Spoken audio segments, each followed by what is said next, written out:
Sebenarnya sebelum Bu Megawati menulis curhatan terkait dengan kenegarawanan Mahkamah Konstitusi, beberapa hari yang lalu, persisnya tanggal 4 April, Profesor Denny Indrayana juga menulis pemikiran beliau atau juga mungkin perasaan beliau, ya. Tapi saya kira baik pikiran dan perasaan selalu berkelindan terkait dengan bagaimana memberikan solusi, ya, terkait dengan perselisihan hasil pemilihan umum dengan penekanan pada diskualifikasi tidak pada pasangan nomor 2, tetapi hanya pada Gibran saja. Dan pemikiran ini juga didukung oleh Profesor Mahfud MD. Kali ini kita akan menguji alur atau rasionalitas berpikir kedua profesor kita ini, bukan partai politik.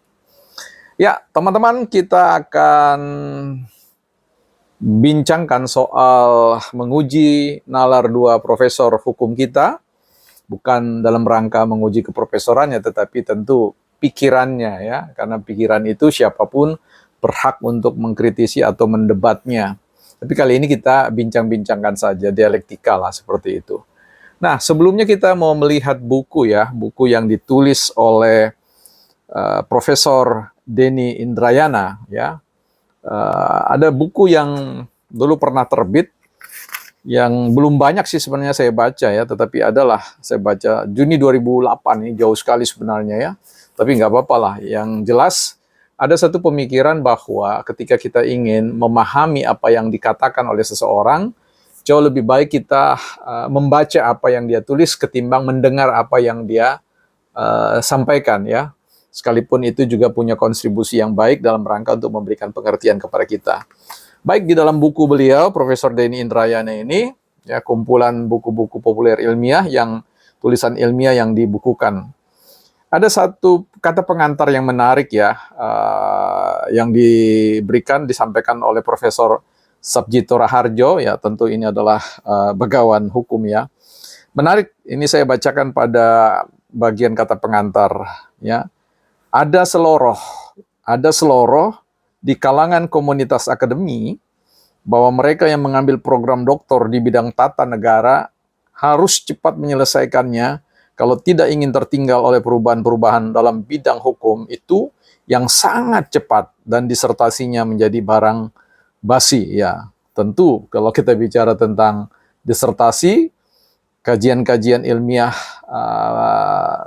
akademik ini, ya, juga erat kaitannya dengan konteks berpikir, ya, bahwa bukan hanya disertasi dalam pengertian dokumen, tetapi juga si penulis, ya. Jadi apa yang kita pikirkan, ya, itu senantiasa perlu ditimbang ulang apakah dia memenuhi standar yang disebut dengan basi atau pemikiran usang.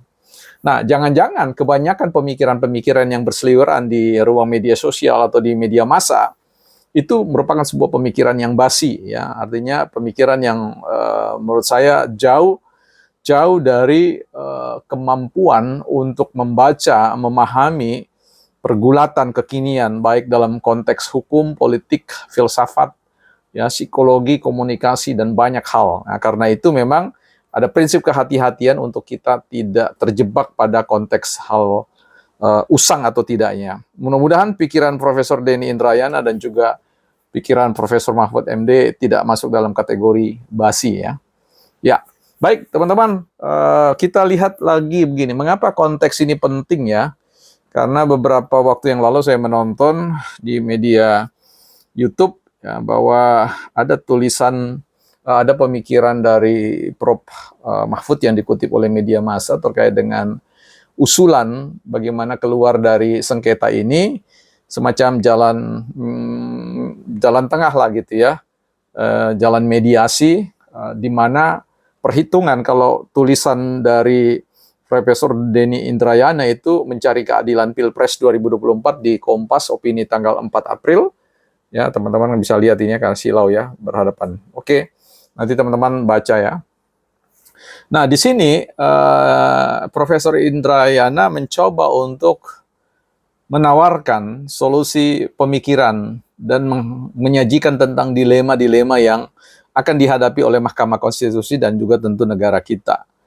Nah, misalkan beliau menawarkan pada bagian-bagian akhir itu bahwa agak sulit ya untuk mendiskualifikasi paslon nomor 2 dalam paket satu lengkap utuh gitu ya, Prabowo dan Gibran. Nah, itu pilihan yang sulit karena akan mendapat resistensi dari para elit politik, bahkan juga para pendukung paslon 02 ya. Nah, persoalannya adalah itu agak sulit diambil, sehingga ada tawaran kedua. Opsi yang kedua adalah mencoba untuk mendiskualifikasi Gibran ya. Jadi Prabowo diterima, Gibran tidak diterima ya, seperti itu. Tetapi dalam cara yang lebih halus dan dalam bahasa Profesor Indrayana lebih konstitusional ya, dengan misalkan mengutip opsi yang perlu dipertimbangkan, penerapan pasal 8 ayat 2 Undang-Undang 45 tentang pengisian kekosongan jabatan. Jadi posisi cawapres itu memang sengaja dikosongkan ya, kekosongan kursi wakil presiden, lalu selambat-lambatnya dalam waktu 60 hari menyelenggarakan sidang untuk memilih wakil presiden dari 2 calon yang diusulkan oleh presiden. Nah, ini ditegaskan juga oleh Prof. Mahfud MD bahwa hal itu dimungkinkan. Ya, kalau saya tidak keliru dan juga media yang saya kutip tidak keliru. Di sini kan kita jadi bagaimana ya? Sebagai orang awam ini yang nggak ngerti soal hukum tata negara, ya, tentang bidang hukum, mencoba untuk menalar lah dengan nalar publik sajalah ya. Misalkan begini, saya umpamakan saja,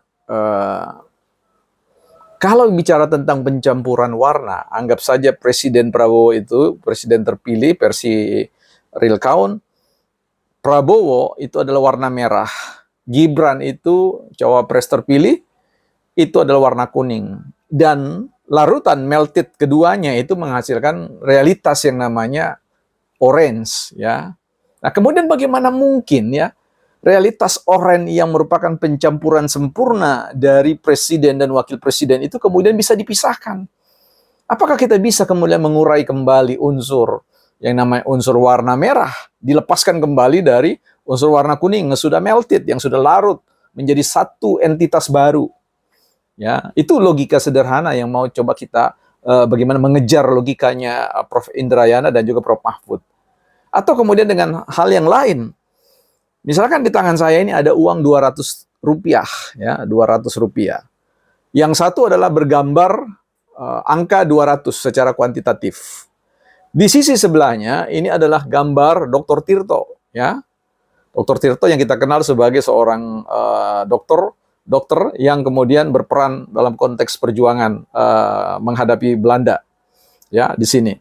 Nah, kita umpamakan gambar Tirto, Dr. Tirto ini adalah Prabowo.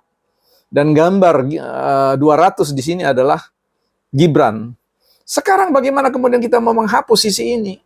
Apakah uang ini memiliki nilai keberfungsian, legitimit, sah, atau tidak menjadi sebuah uang yang bernilai 200?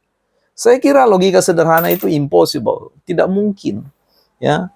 Jadi salah satu hal yang paling mungkin itu adalah bagaimana menerima ya hasil pemilu ini dengan segala senkuat kekurangan-kekurangannya.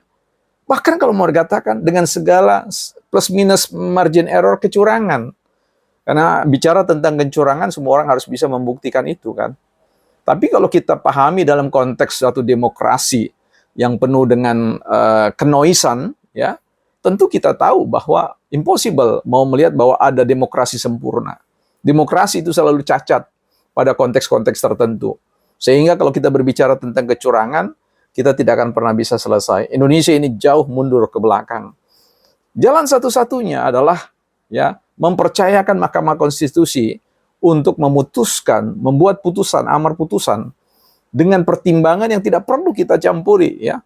Sejauh memang ya, silakan saja ya. Tetapi kalau mendorong, mengarahkan seolah-olah kalau gugatan tidak dipenuhi, kemudian maka terjadi kecurangan, terjadi keberpihakan pada kekuasaan, terjadi sebuah ungkapan bahwa itu tidak negarawan dan sebagainya. Wah, ini problem besar lagi, kita mundur jauh.